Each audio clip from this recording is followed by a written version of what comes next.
All right. Well, good morning, everybody. Yes, I'm currently on the West Coast, actively doing some of this research, a little bit that I'm going to share today. So I really appreciate the invitation to join you. I'm going to talk a little bit today, sort of high level, about how do we create healthy youth enabling environments, and how do we do that both for young people, but also with them. So I'm going to start out like in advance here.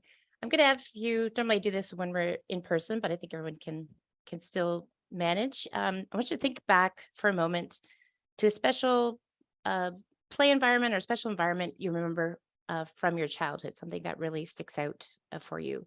I want you to just think about, where was it? What did it look like and feel like? Maybe what did you do there? Um, who were you there with? So most of us do have some sort of place or space that comes to mind when we think about this. And if we were in a different venue, I'd have some of you share. But um, it's possible that some of you may have thought of an environment like this: a favorite tree in your backyard, um, maybe a forest area that you would forge your way through in your neighborhood, maybe a place where you would build a fort with friends. This be close to my experience, sort of grabbing whatever scrap materials you can to build different structures. But chances are most of you did not picture something like this. And unfortunately, this is the kind of environment that we tend to provide as kind of the primary public space for children. We tend to create, both figuratively and literally, sort of fence young people into these sanctioned children's spaces within our communities. And these spaces tend to be really limiting in terms of how they support children's activities, their development. So a lot of my work focuses on how do we share, how do we understand what are child and youth friendly environments, particularly in our communities, and think about why might it be valuable that we actually create environments that are specifically child and youth friendly. And one of the first reasons that I draw on is because it's a right that they have. So we're 30 years on now from the UN Convention on the Rights of the Child, and in that, um, at that time, the rights of all children were solidified, and one of those is the right to play and leisure in their community, the right to be safe and have access to these spaces in their communities, and also the right to be heard and have their opinions matter about these spaces. And so, not only does this underscore a lot of the work that I do in terms of the types of environments we create, but also how we engage children and youth in these processes.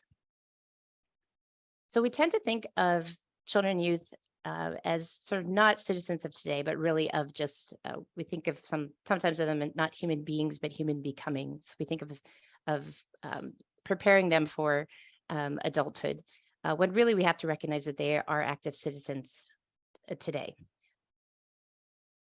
And another reason why we might specifically create a child and youth friendly environments, we might think about children and youth, uh, the lens of children and youth as we look at our environments, is that when we look through the lens of one group that might be more vulnerable or might have more specific environmental needs or preferences, what it can do is often help us highlight issues, gaps, or even solutions that can actually benefit other vulnerable populations. Often there's a lot of overlap in the needs of those groups.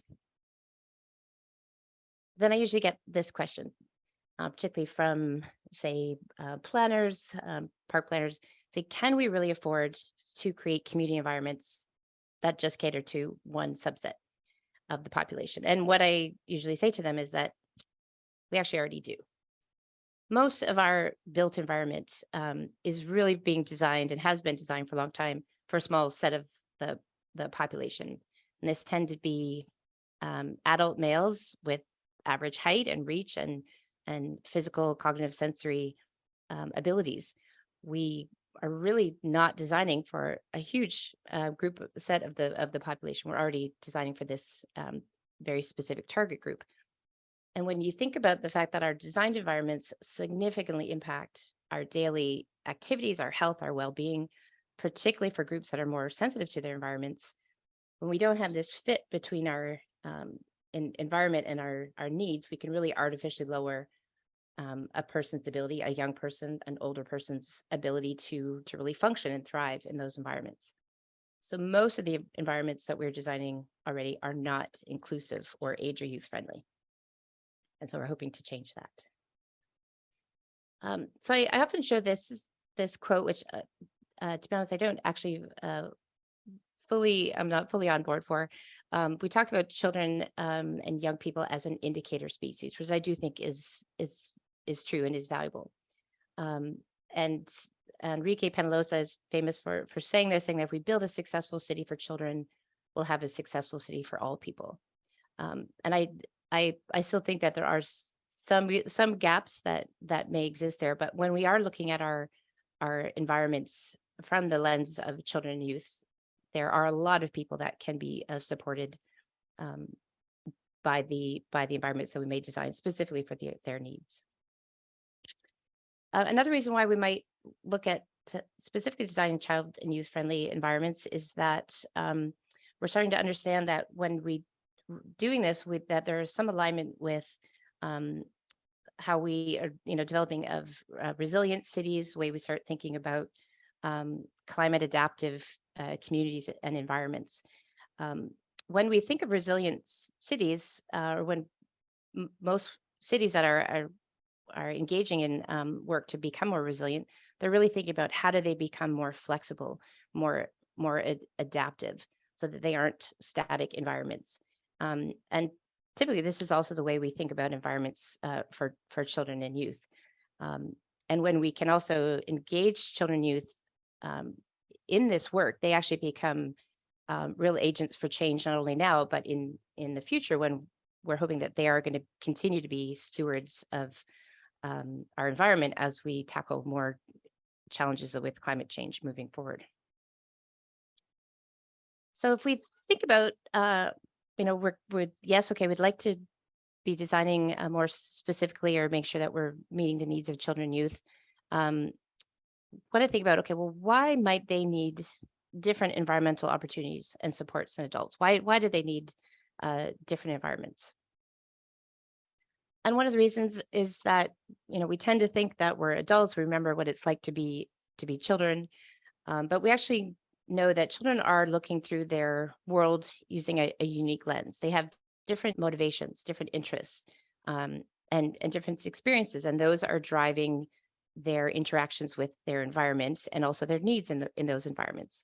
And so we need to specifically understand what these motivations and interests are and how we can provide opportunities that are going to support those interests.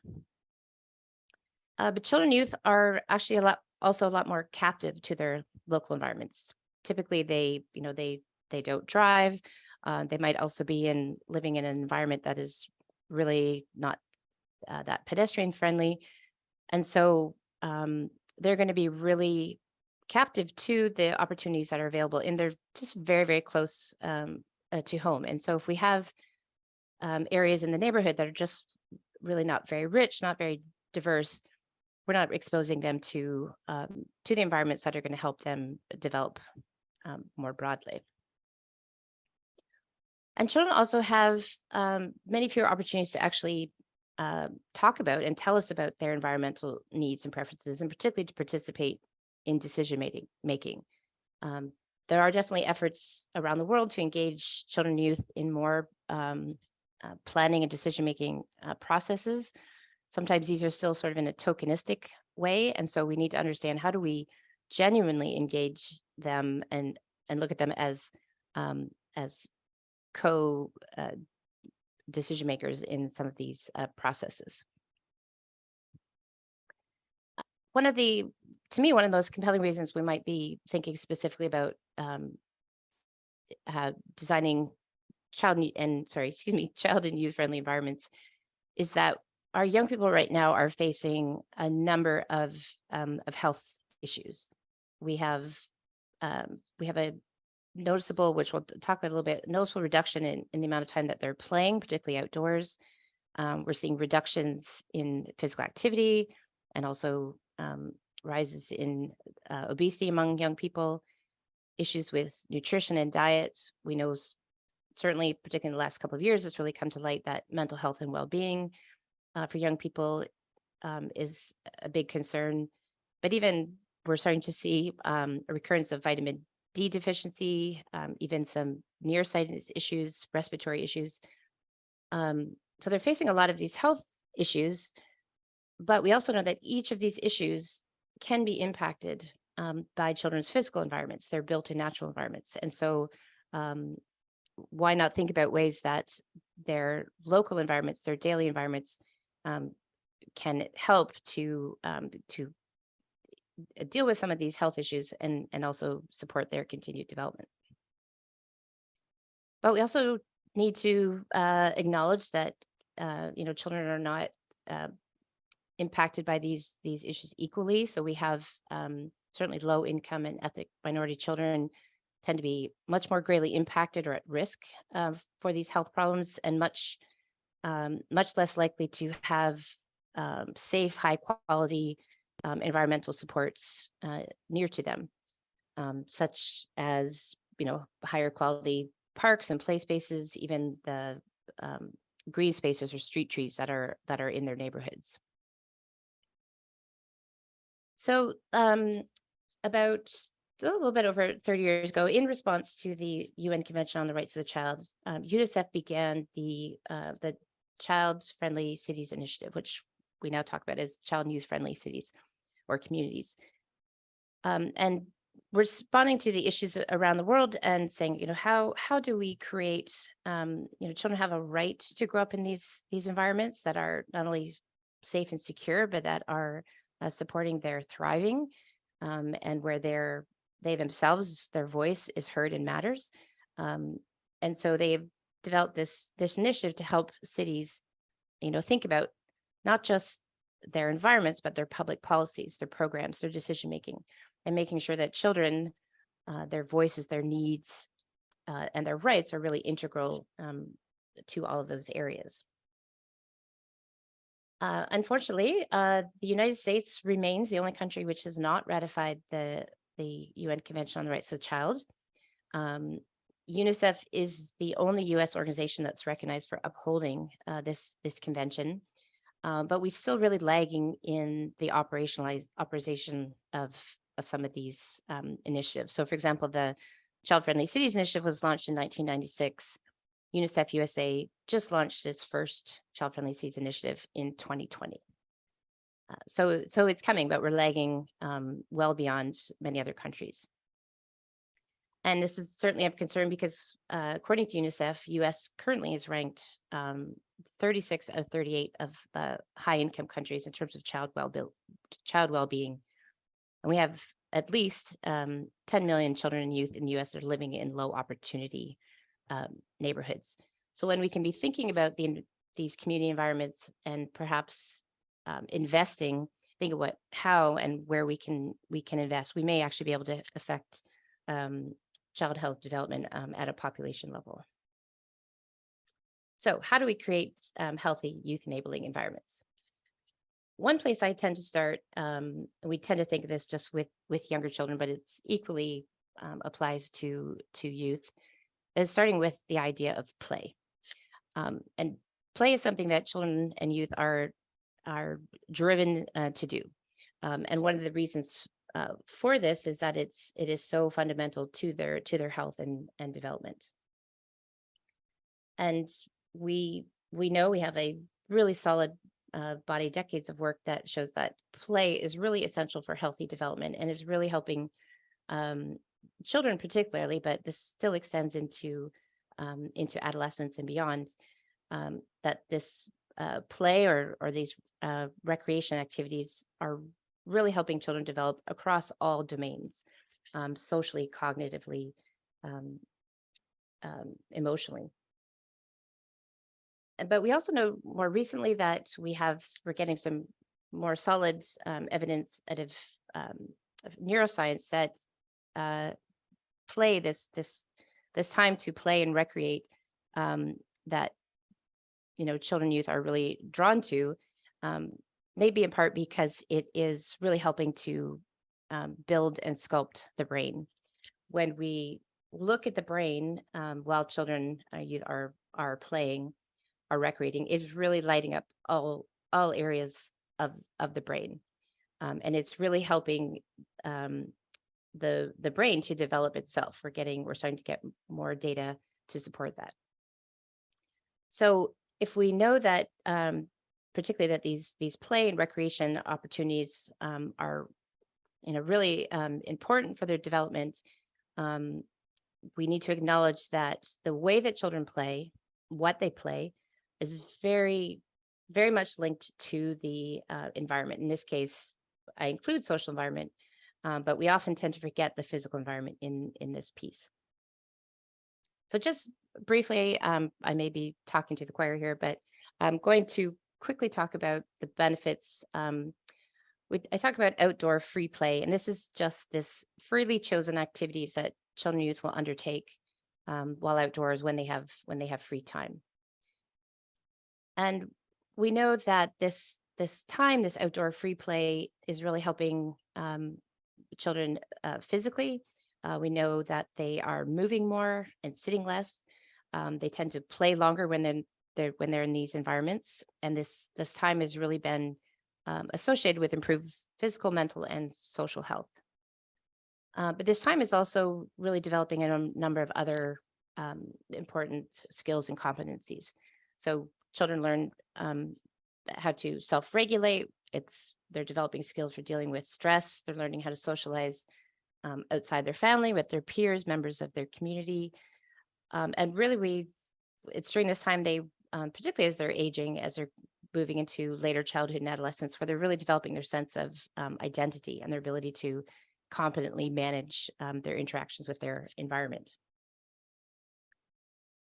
When this time outdoors is also particularly allows some exposure to nature, we also have increasingly solid evidence that these are affecting them positively in their physical health.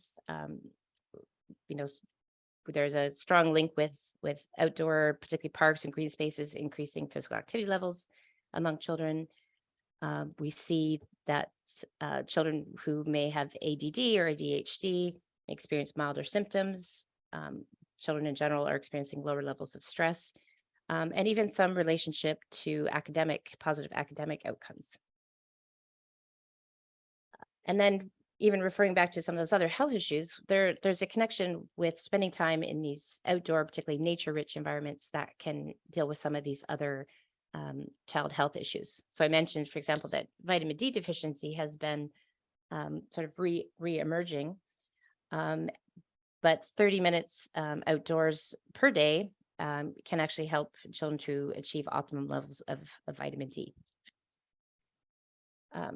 So typically this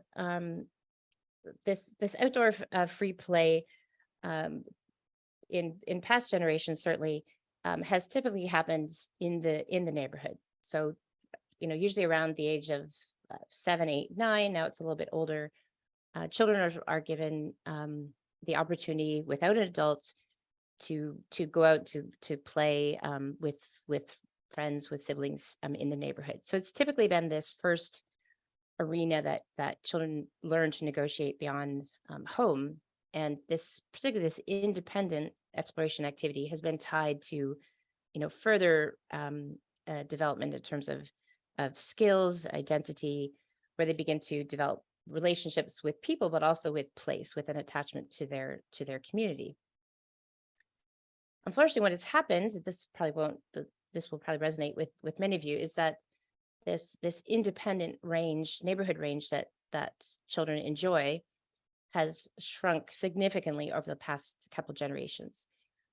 So this image here shows the differing neighborhood range of 4 generations from the same family. Now this is in the UK, and This is from 1990, so this is already quite old. So we've been seeing this trend for quite a while. And essentially the difference here is that the great grandfather who was allowed to walk at age 8 was allowed to walk 6 miles to go to a favorite fishing hole. Now has a great grandson who at 8 is only allowed to walk to the end of his own street, about 300 yards.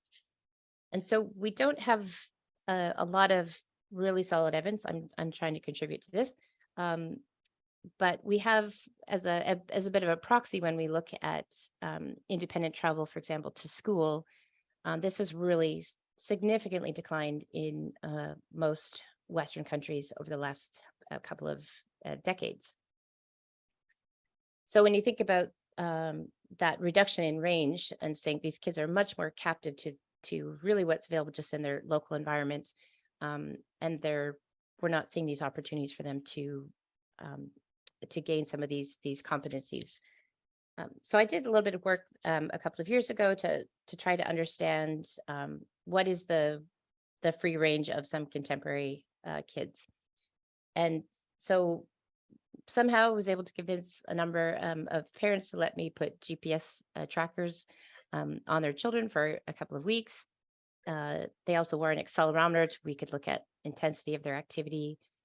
They filled out a really detailed daily diary. We had youth and parent surveys, but we also took the GPS tracks from the children and projected them into Google Earth, and they sort of would give us a walkthrough of their neighborhood to talk about, where they were allowed to go, where they weren't, and why, where they'd like to go if they had the license to do so. And so we were looking at a number of different, trying to look at these neighborhood activity spaces, trying to say, okay, well, for contemporary kids, this was in a mid-sized Canadian city. How far could kids go from home, and how much of their free time were they spending outdoors around their homes? Trying to get a sense of what this looks like for North American children. So here you can see this is the GPS tracks from one child. This is just from a single week. Now, a lot of this, you can see a lot of it's following the road. A lot of this includes any time they would have spent in a vehicle. And we're really interested in their pedestrian-based activity, so where they were walking or biking from home. And so we zoomed in on their home, and we extracted just those points where they were walking or biking. So the blob sort of up at the top here is their home. You can see a nearby a park. And so this was from an entire week in about mid-June, so quite nice weather in Canada. And this child, who was, I believe, 11 years old, was only walking, the furthest they walked was 500 meters from their home during that time. So when we looked across all the kids, we actually had quite a bit of diversity. On average, they were traveling about just over half a mile, which is actually more than I expected. And we had some that went well beyond that. But we had about 20% that were really that were going less than 200 meters. These are 9 to 12-year-olds in really good sort of late spring, early summer weather, and still really not traveling very far. When we thought, some of the issues that may affect that, we thought, gender and age might be a factor, or the type of neighborhood they lived in. But really the only two predictors that came out of this was whether the child was already an active traveler to school. So whether they were already allowed to walk or bike on their own to school versus being driven, taking a bus, and how much independent mobility their parents granted them. So how much license did the parents give them to go around their neighborhood without an adult? And these two factors were extremely influential in how far they were going at any time. And then when we took a different look, we tried to understand, okay, well, maybe what sort of different zones might they be spending their time in? Maybe they're going to this, really good nearby park to them. But we really found of this group, this 9 to 12-year-old group, 90% of their time So this is their neighborhood activity space was spent within the zones right around their home, indoors and outdoors. So really within 400 meters of home, 90% of their out of school time. And half of that was spent indoors at home. And so, this is really reflecting what we're seeing across many other studies. And so I followed this up with a larger study that we did in 2018 with about 1,000 children. Again, this was in a mid-sized Canadian city, aged 10 to 13, and looking at how much time they were spending outdoors per week. And of this group, we had 40% that were playing less than 30 minutes, 30 minutes or less per day. 30% of 10 to 13-year-olds were not allowed to travel beyond their home or yard without an adult. And about a quarter were saying they're not allowed to play very far from home. And so we can see the relationship here between the license that they're being given to go beyond home without an adult and how much time they are spending outdoors. And then we look at the flip side of that, looking at how much time they're spending indoors on screen-based activity. And they were averaging 3 hours of time out of school, 3 hours of out of school time per day. 2/3 were spending 2 or more hours on screens or devices per day. And really worryingly, we had about 10% that were spending 7 or more hours on screens. This is out of school time. At this point, we begin affecting sleep. And so we're definitely seeing the flip side of this. I'm not going to blame it all on screens, but there is a relationship here. And our work really reflects what we're seeing in other national studies and polls, that the outside time is really shrinking compared to indoor and time, and a lot of that is screen based. And a lot of this was actually also before COVID. So we know that children are really spending less time in outdoors and in nature than even their parents. This seems to be more so for girls. In the US, this is also not only after school, but we're seeing a lot of schools that are reducing or eliminating their outdoor recess. So we're also not getting that time at school. And so we have this increasing disconnect between children and outdoors and their communities. And while this cartoon jokes about it, there is a serious consequence to this. And particularly we're seeing this in some mental health issues amongst children and youth. So there was a study several years ago that was connecting this decline in an outdoor play, this time outdoors, and a rise in psychopathologies among children and youth, particularly anxiety and depression. We're seeing this in youth and teens. A more recent study showing major depressive episodes really rising amongst adolescents and teens. Most of this has been in the more recent years, and again, this is before COVID.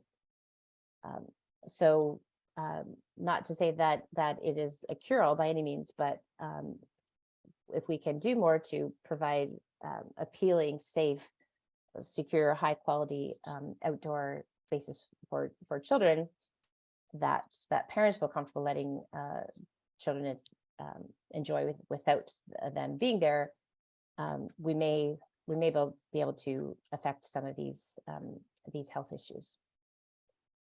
So largely the effect of this is that children and youth are really disappearing from our communities and our outdoor spaces. Like they're visibly disappearing.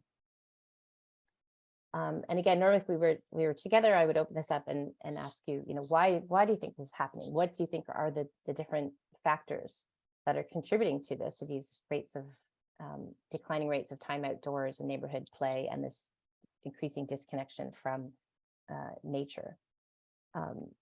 And usually I will get many people raising one or more of these points. And what this shows us is that there's no single cause. In fact, there are a whole range of factors that are really contributing to this, that we've had many social, cultural, and environmental changes in the last couple decades that are really affecting this, including changes in parents' attitudes about outdoor play and supervision, the safety of children.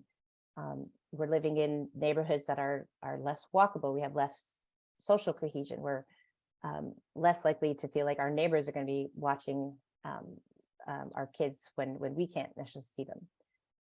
We have changes in our family structure and commuting patterns that are affecting how children are getting to school, for example. This reduced independent mobility and neighborhood freedom. But also we have a lack of child and youth-friendly environments and policies that are helping to counteract some of these. So the overall effect is that the relationship between children and their neighborhoods, in particular outdoor spaces, has really changed. And there are a range of things that are contributing to this, but the effect is that there's been a reduction in opportunities for and the appeal of outdoor and community-based activities, both for children and their caregivers.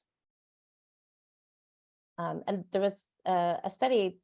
This is quite a while ago now, out of Amsterdam, a really prominent children environments researcher, who again looked at sort of generations, across generations, how things have changed. And she was looking at families in Amsterdam across four generations who were still living in the same neighborhood. And the grandparents and great grandparents of this group, really their outdoor time, their free time play was really synonymous with outdoor play. She said we could really characterize their childhood as an outdoor childhood.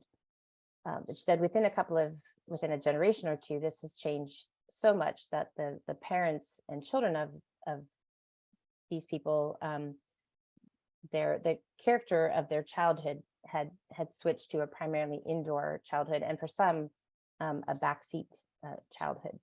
And this is certainly not just limited to Amsterdam. We're really seeing this across many Western environments. So you say, okay, how do we counteract that? How do we create these environments, and how do we do it with children and youth?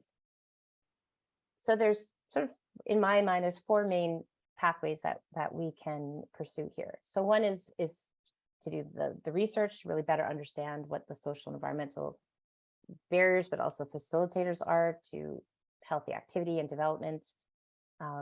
We then use that information to design environments that really do better to honor and support the needs of children and youth, but also their rights, their preferences, their ideas. And we can do that partly through integrating children and youth directly into these processes, both research, design and planning, and local decision-making. But then also to make sure to have systemic change, we also need to look at the policies, the local and regional policies, particularly that might be making it difficult to make some of these local changes, make sure that they are considering the rights and best interests of young people. So with the research, we say, okay, well, where do we start? Where do we focus? And so my thought and my approach is that we look at the key environments where children are spending significant time. So this is, during the day when they're in schools and childcare spaces, and then particularly the neighborhood community recreation green spaces that are near to their homes. So just give an example of some of the work that we've been focusing on with a colleague who's here with me in San Francisco right now doing some work, looking at the place space level and understand what are the environmental features and conditions that are going to support really diverse outdoor play and recreation among children. And so we did some work at the Santa Barbara Natural History Museum. They have this really large, beautiful outdoor natural play space. And we utilized a technique that I've used quite a bit called behavior mapping, where it's an intensive field observation technique where we were able to observe all kinds of details about children as they're playing in an environment, but also map and collect the environmental features that are supporting that at the time. And so what this allows us to do, for example, with this study, you can see a plan of this large outdoor play space. We did behavior mapping for 7 days. We did this a couple different times. Here you get a little sense of what this play space looks like. So very large, very, very naturalized, but there are some designed elements in there, including a little mud kitchen, which importantly has a faucet for water access. And you can see the space is actually really dominated by this large boulder strewn creek. This is a working creek with recirculating water. And then some also areas where they can build with loose parts, actually through different parts of the site. And with the behavior mapping, one of the primary things that we look at is we use a tool that we developed a couple of years ago called the Tool for Observing Play Outdoors. And we realized that a lot of the ways of looking at play so far had really only was really only capturing a lot of what we see indoors, and they weren't really reflecting what we were seeing in outdoor spaces. And so we developed a new typology of outdoor play, which allows us to capture, for example, what we call bioplay, where this is where children are playing and interacting with living things.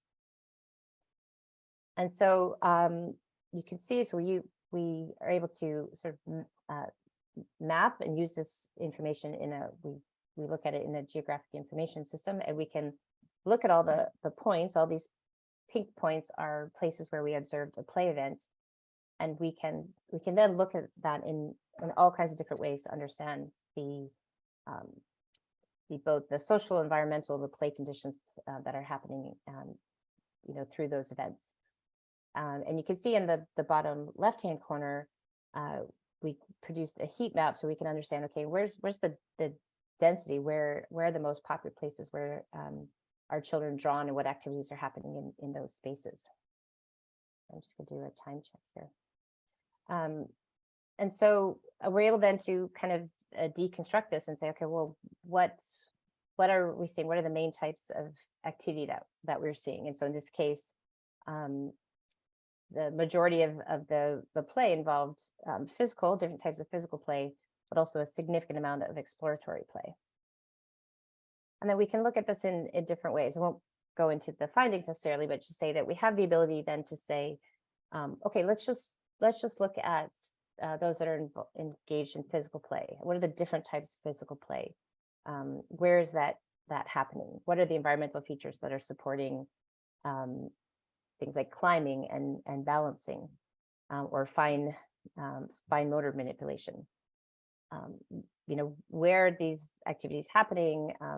How physically active are they? What type of risk is involved? And we look at risk as a positive thing, that we're trying to have environments that provide a challenge to young people, because that really helps with their continued development. And then we can connect that to some of the environmental pieces. How is this related to the availability of loose parts, for example, or the topography of the site?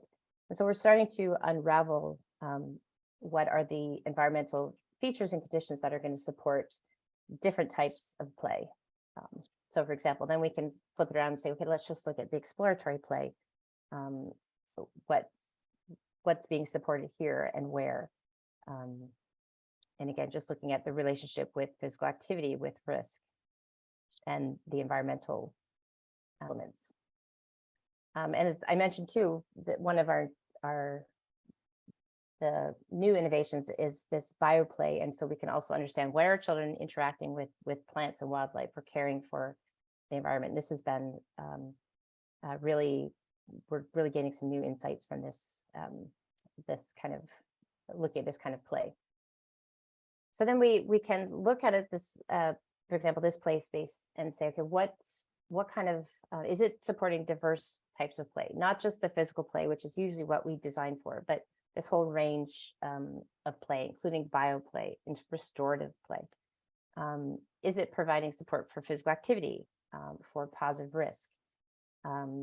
we found, as many have, that the loose parts, the availability, is really what makes a lot of play spaces really adaptable. We talked about having these more dynamic environments.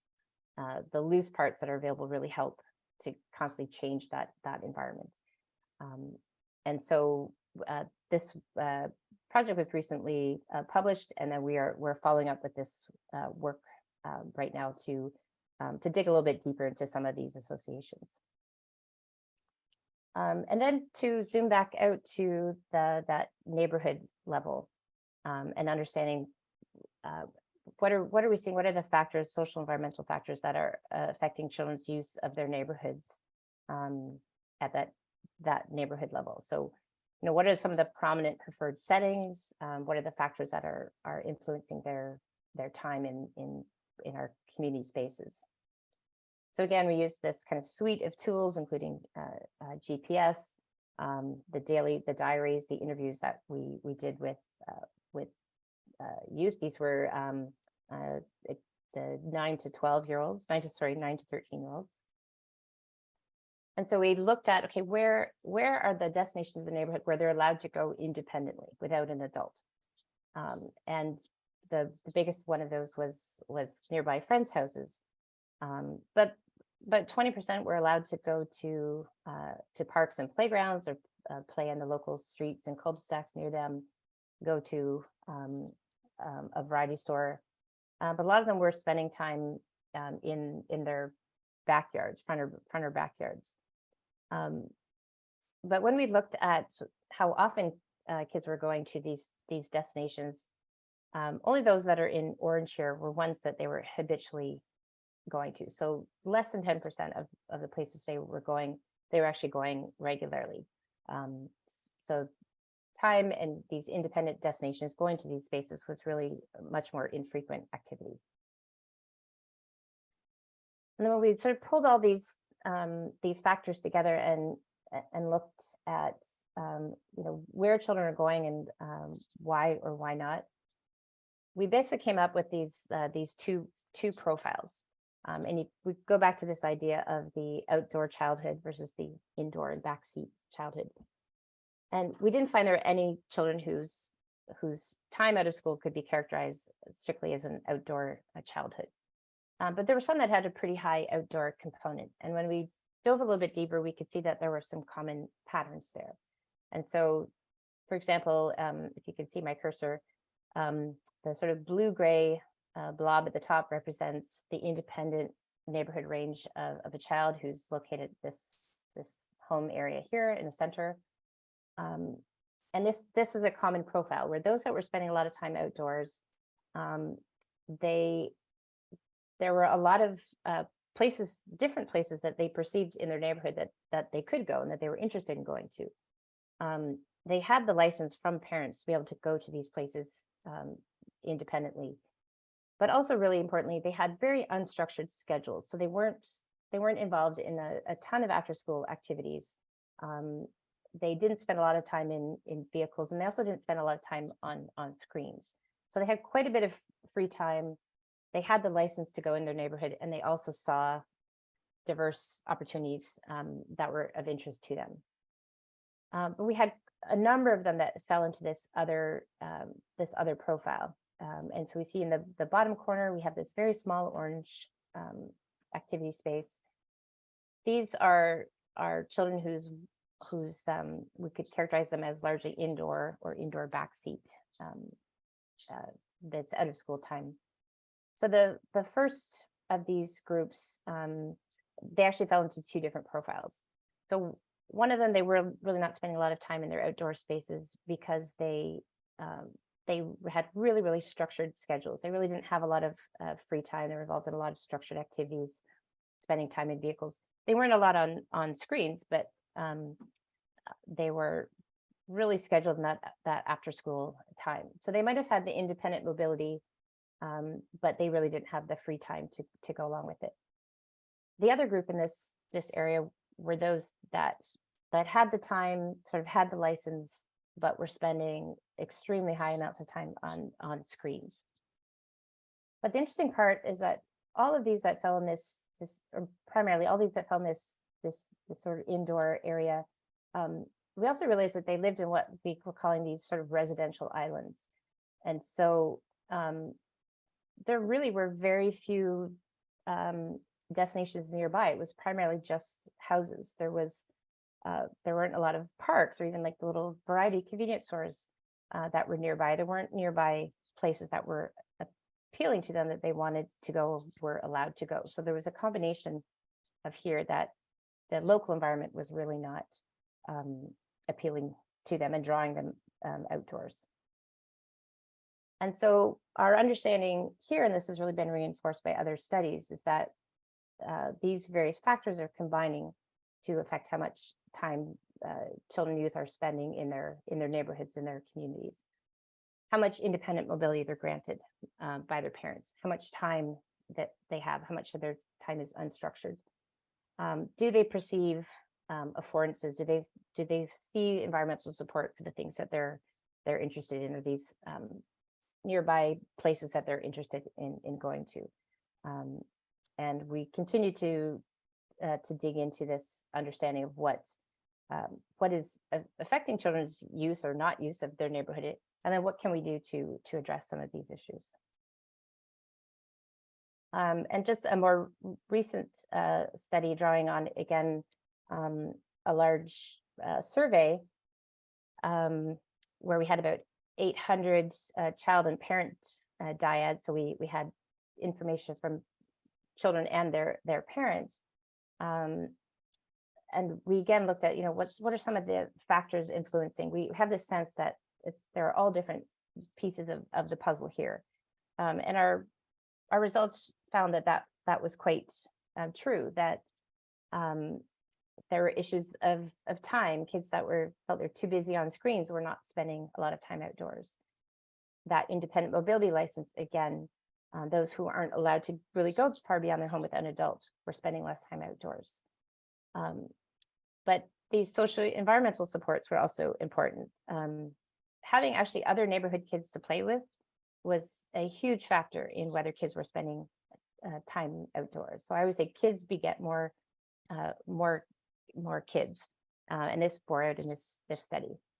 But the parents' perception of the neighborhood were also extremely influential, as the gatekeepers to whether they're allowing their kids to go out in the neighborhood.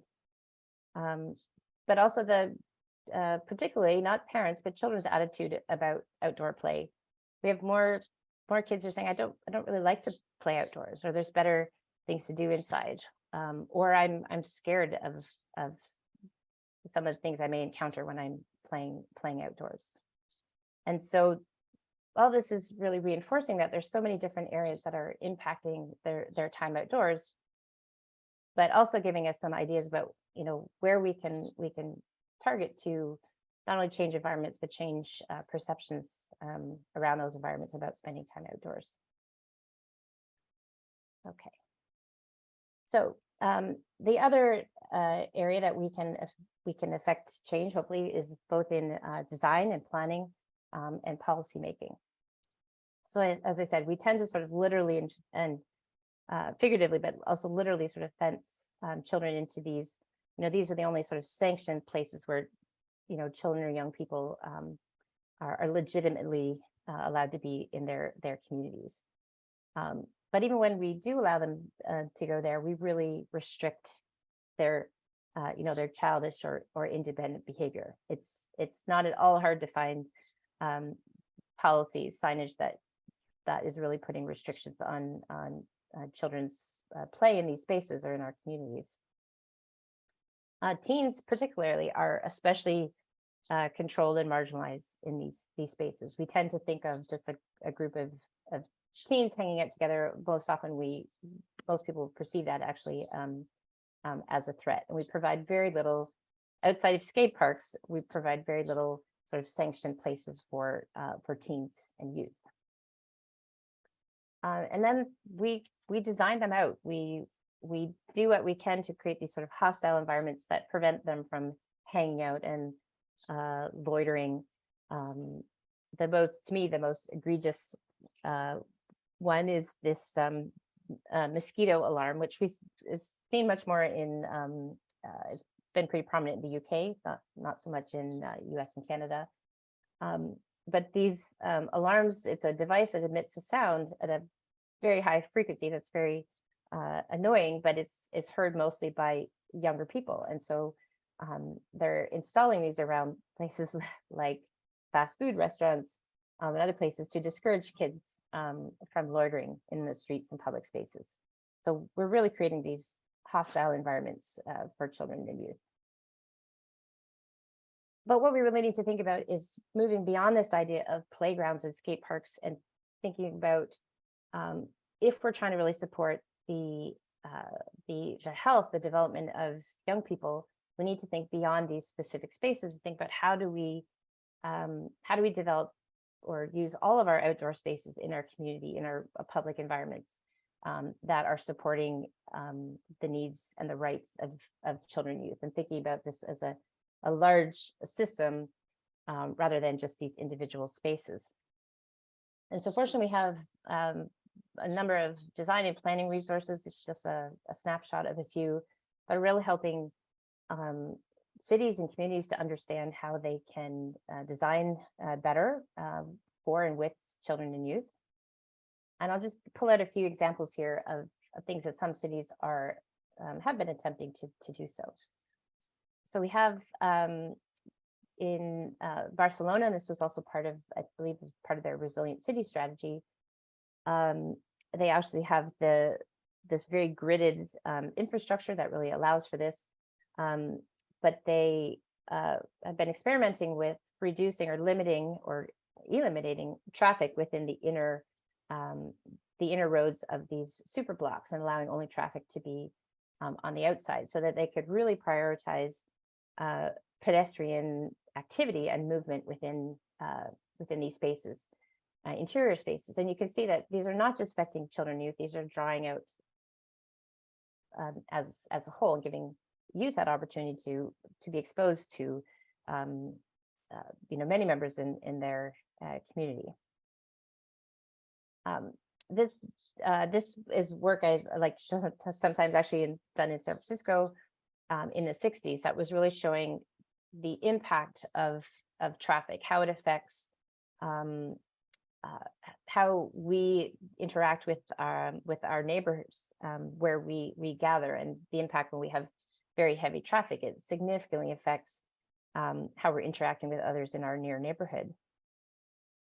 It even affects what we think of as our home territory, and particularly for kids. So the lighter traffic we have, the more we're able to inhabit these streets and interior spaces, and actually consider those as our home and safe territory.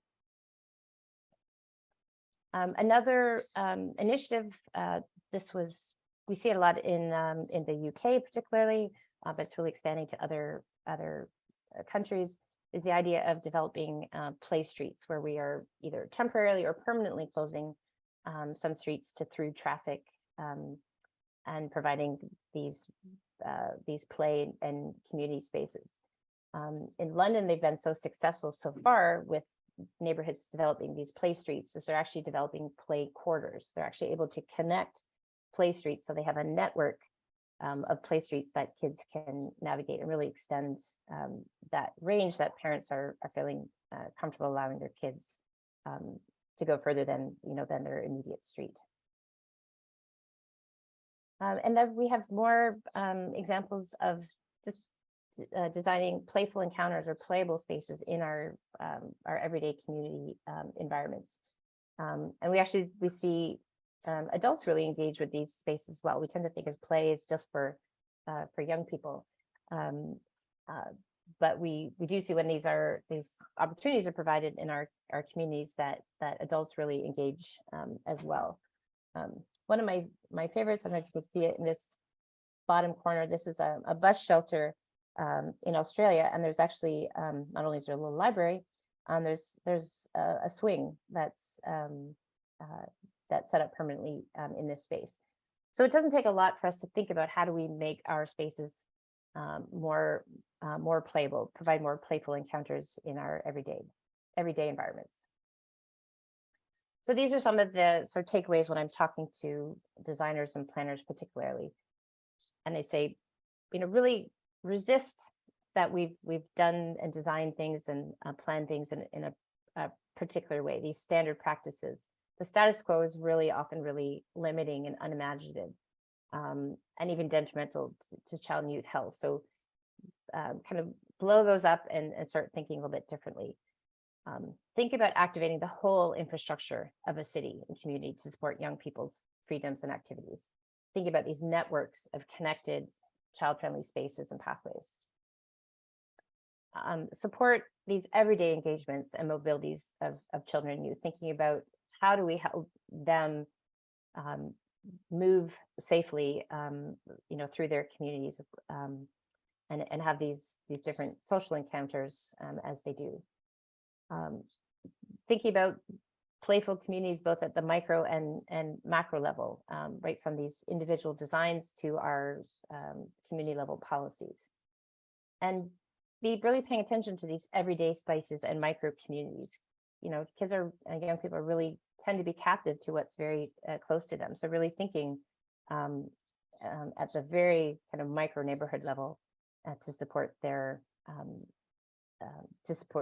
for sort of youth-friendly, youth-enabling environments. And finally, we integrate them into the processes. So quite a bit of work that I do includes participatory, child-led research and planning. I'm going to wrap up here in a sec. But I often get the question, are kids capable of contributing meaningfully to these processes? And the answer absolutely is yes. Kids are really experts in their own lives, their own needs and preferences. And when we give them the right tools and opportunities, they're more than capable of articulating their needs. And we find they often themselves automatically bring a much more inclusive lens to assessment, to design practices. And we need to recognize that they are bringing unique knowledge and expertise to the table that adults can't provide, and we need to provide the space and acknowledgement of that. And we know that when we integrate children into these processes, they're really positively impacted, not just by the product, not just by the youth-friendly environments we may create, but by being involved in that process itself. And so some of the work that I'm doing right now is we're doing with 4-H groups in New York State, is developing a local environmental assessment tool that is developed by youth and made for youth to do a community audit, for them to audit their own spaces and contribute or really articulate what are their needs, what would they like to see changing in their communities. And so we are in the middle stages of that work right now, and hope to have by early next year a working youth environmental assessment tool.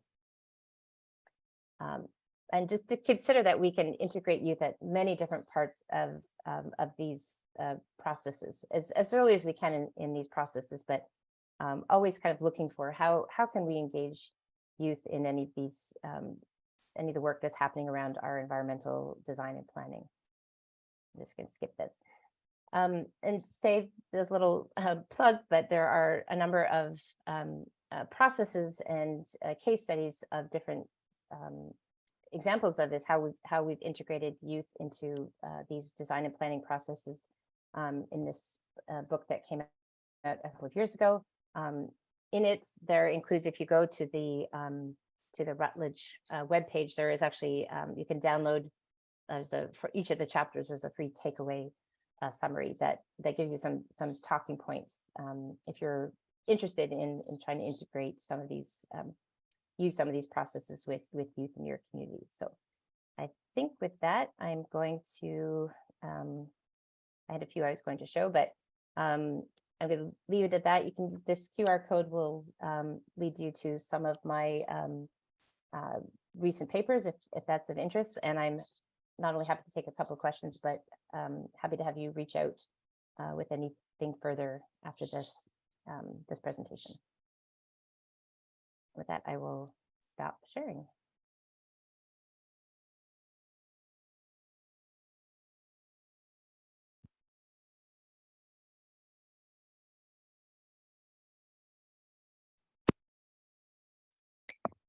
Thank you very much for your talk, Janet Loebach. I wanted to present a question that was in the chat. Your presentation, first someone commented, your presentation is relevant not just to the work we do, but for society to hear in general. Do you or would you consider presenting this information as a keynote speaker? This person wants to see if they can connect with you. This is from Stephanie Graff. Yes, love to.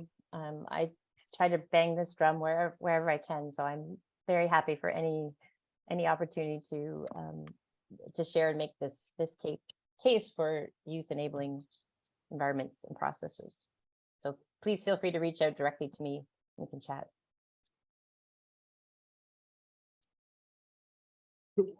That's always high praise. Great. I'm interested, and maybe folks could share in the chat their own experiences, like this balance of some of the conversation in the chat even has been about like parent fears about letting their kids explore spaces. And I thought it was really interesting that you had from your survey data some information about young people being kind of frightened of outdoor spaces. Yeah. And I wonder kind of if you think that type of fear from young people has changed over time, and kind of curious in the chat for folks that do kind of outdoor play as part of their programming in out of school time, if that's something you encounter. Yeah, I will just say that I do believe that has changed largely because we have many more kids for whom outdoor, particularly natural areas, are very uncommon or very unique environments, and it's kind of an unknown environment. So when we have this disconnect or this lack of familiarity, particularly we don't have good outdoor natural places near to home. There's a lot of kids, particularly in higher density cities, that just aren't getting this as a common experience, and so they, it's a big unknown, and they develop or aren't able to sort of dispel some of these fears about outdoor play. So I do believe it's an exposure issue, and that amount of exposure has really decreased over the last generation or two.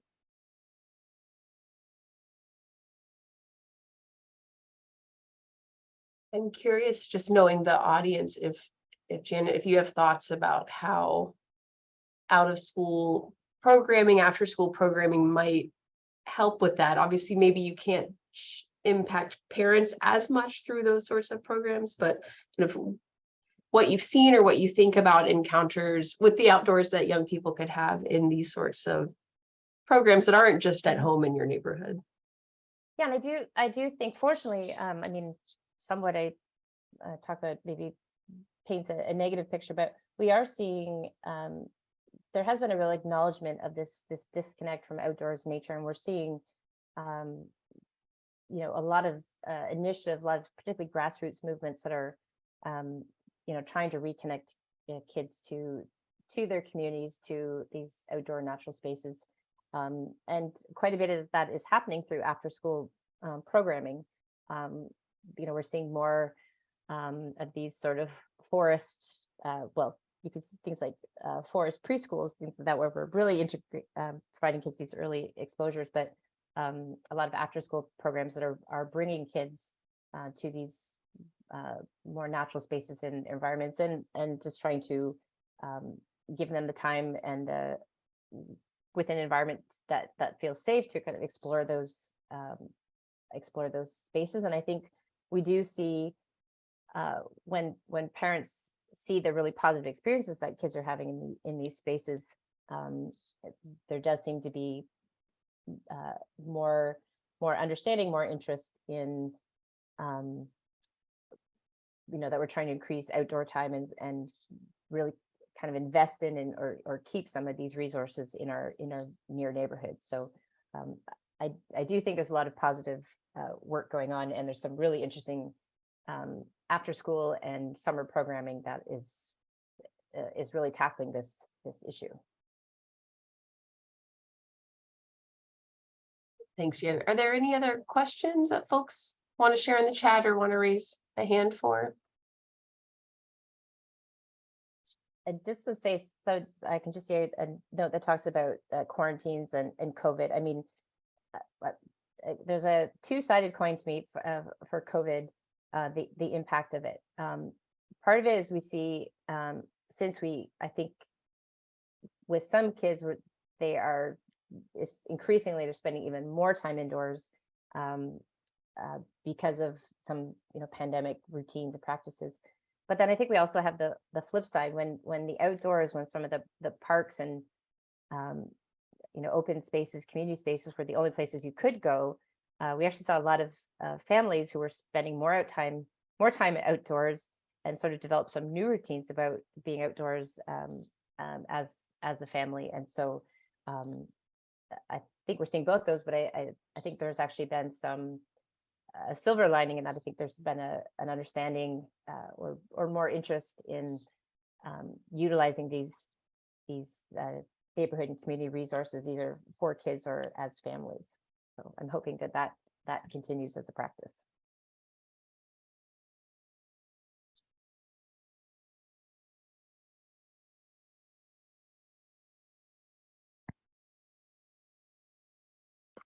I'm wondering if I could jump in with a quick question, which is first, thank you very much for your talk, Dr. Loebach. And I just want to echo Kristen that when you finish your talk and the first question is an invitation to give a keynote, I think that's a job well done. So that's great. I think riffing on this idea both of perceptions of spaces and where your work ended is sort of thinking about the role of youth voice and perspective here.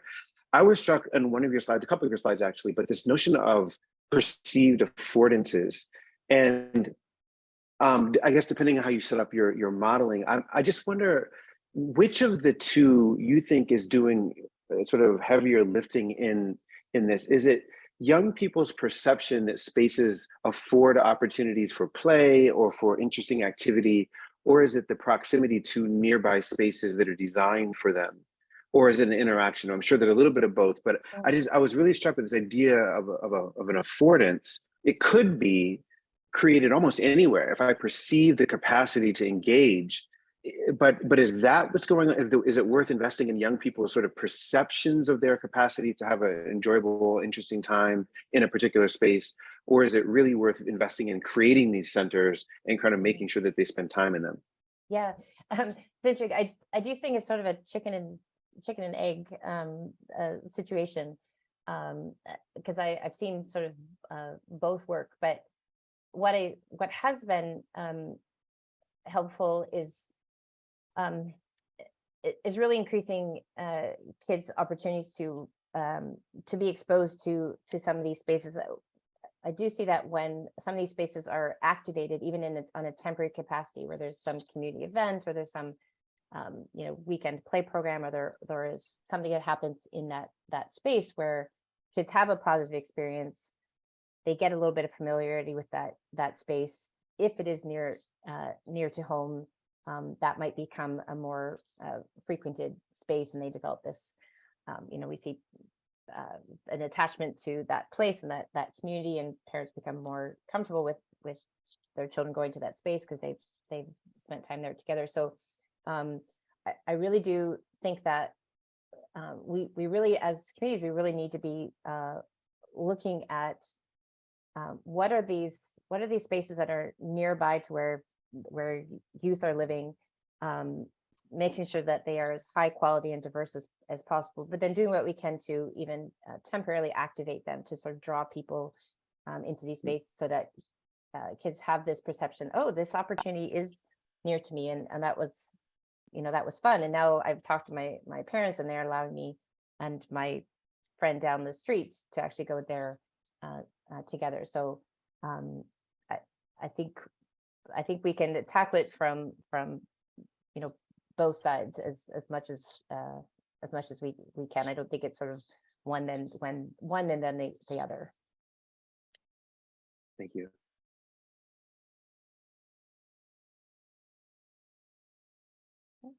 Any other questions or comments folks would like to share? I usually get that this sort of resonates for people. And so I would just, for those of you who may be parents or who have the children in your lives, just kind of encourage you not only to think of the opportunities that are near to home, but doing what you can to it's really the independent exploration. It's that time without an adult right there, particularly as kids are sort of past the age of 9 or so. That can really give a developmental boost. So doing what we can to providing them a bit of space to begin exploring this independently. Always my my not plea, but my encouragement.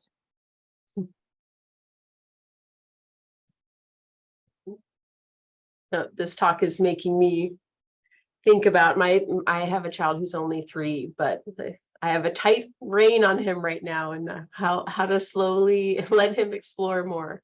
Yes. Yeah. Is a good reminder from this presentation. Good. Thanks. Well, I saw that Janet shared her contact information in the chat. So for folks who want to connect offline, invite her to various keynotes and any other exciting ideas, please do so.